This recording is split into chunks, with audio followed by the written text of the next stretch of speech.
Siguro ako yung red flag. I'm not sure.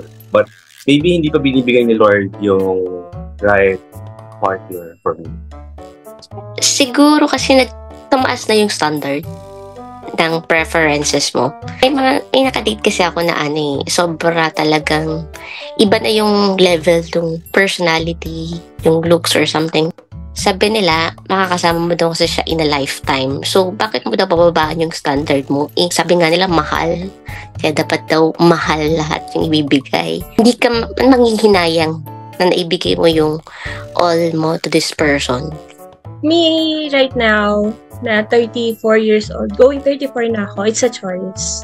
I know for a fact na ako as an individual, na ako lang mag-isa, hindi pa ako stable. So, kapag hangad ako ng someone with me, maaano din siya. I mean, hindi siya mag-work out the way God wanted it to be.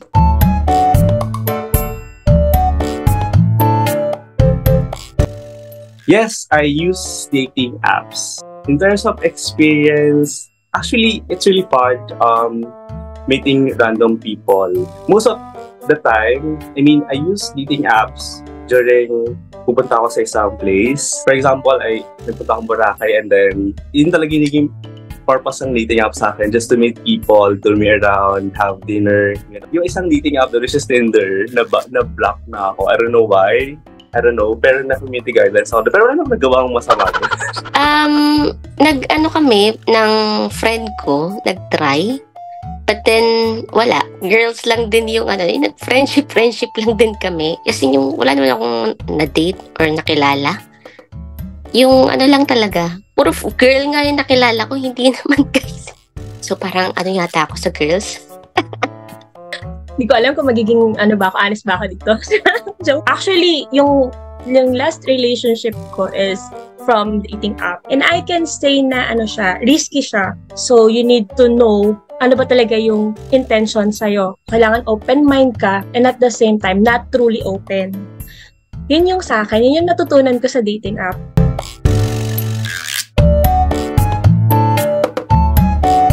Yes, I believe in marriage. Oh, man. Nasa marrying stage na tayo.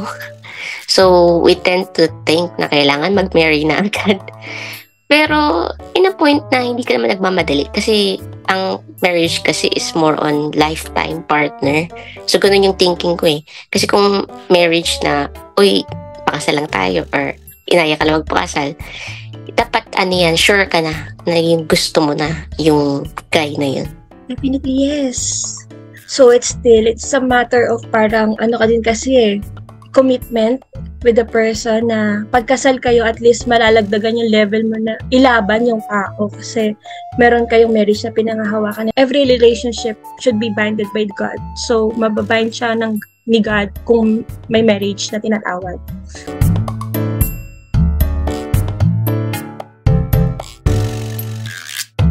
Okay, when I was in college, I have this girl na crush ko. Nasa gymnasium kami. PE noon, katabi niya yung guy na nanliligaw sa kanya. Since crush ko nga to, pinukulit ko siya. Gumagawa ko ng mga gestures na, para siya pre-college, yung titingin ka, tapos hindi ka, then kindat ka. Kasi college nga, di ba? Well, we just laughed at each other. And itong guy na bigla siyang iniwan, and then siya yung tumabi sa akin. Parang, siguro, back then, parang weird na yun. Kasi straightforward kasi ako, sabihin ko kung gusto ko siya o hindi. Siguro inaya ko siya kung lumabas or something. Ang karaniwan, yung guys kasi yung ayain ka niya lumabas or something. Ako kasi, kung gusto kita, ayain kita lumabas. I followed him, literally. Like, sinundan ko siya just to know kung may girlfriend ba tong taon to. And hindi lang yun once. Many times. Ganun ako ka-frustrated that time na magkaroon ng someone. And kapag may gusto akong tao, talagang...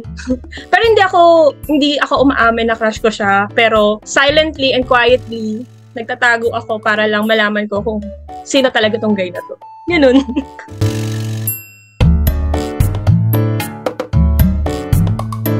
Siguro it's like Hunger Games. Meron tribute from Manila, tribute from Laguna.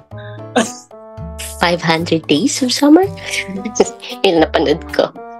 Siguro na-move lang kasi ako doon sa movie na yun. And then, Yung same thing, yung unconditional love. Yung 500 Days of Summer. No turning back. Parang gusto ko pagka nagkaroon ako ng love life ngayon, may end goal na, hindi na siya yung parang babawiin ko afterwards.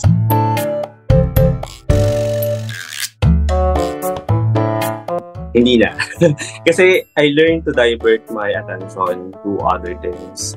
To forget, someone who is not interested pero nag-invest ako, ganyan. Hindi. Siguro dahil nga din nga doon sa 30s or aging na kailangan, yun nga, gusto ko ng tao. Parang kailangan sureness ka na. Kaya hindi na basta-basta na pag nakita mo pogi or something, in love ka na agad. Ganun. Parang hindi na ganun. At my 30s, nag-improve na ako. Before, I'm the type of girl na madaling ma-fall in love. Like, simple gestures. And yung way na yun is na-fall na ako. Pero ngayon, na-expose ako into different platforms. Nagkaroon ng maturity. Nagkaroon ng learning. So, masasabi ko na hindi na ako kasing gapok ng dati.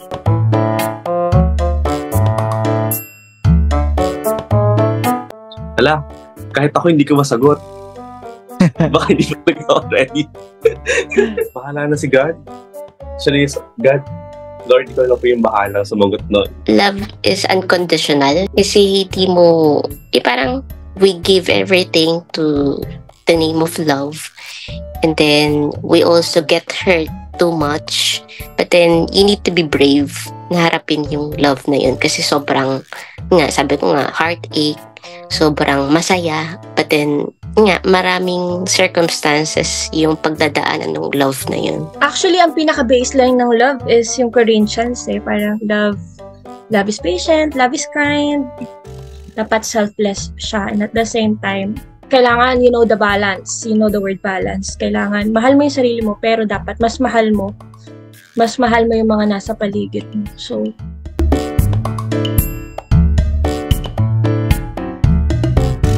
a power that can read minds or telepathy. Parang you can already read minds if itong tao na to is gusto ka talaga niyan. Yung nakikita ko sa mga palabas, yung love na kung may attraction ba sa'yo o wala, yung isang tao. So, mas gusto ko yung makita ko kung interested ba siya sa akin o hindi. I wanna read his mind. Everything is pwede nang dayain, like how they communicate. Alam mo yun, diba pag nag-i-interview tayo, well-prepared tayo So, same with the dating. They show you the best of what they have, what they got. So, kasi pag nakita ko yun, alam ko kung ano talaga yung nasa isip niya, kung ano ba ako para sa kanya, especially when it comes to dating. Yung totoo, the real behind the best of him. So, makikita ko yun in his mind. So, I wanna have the power of reading minds.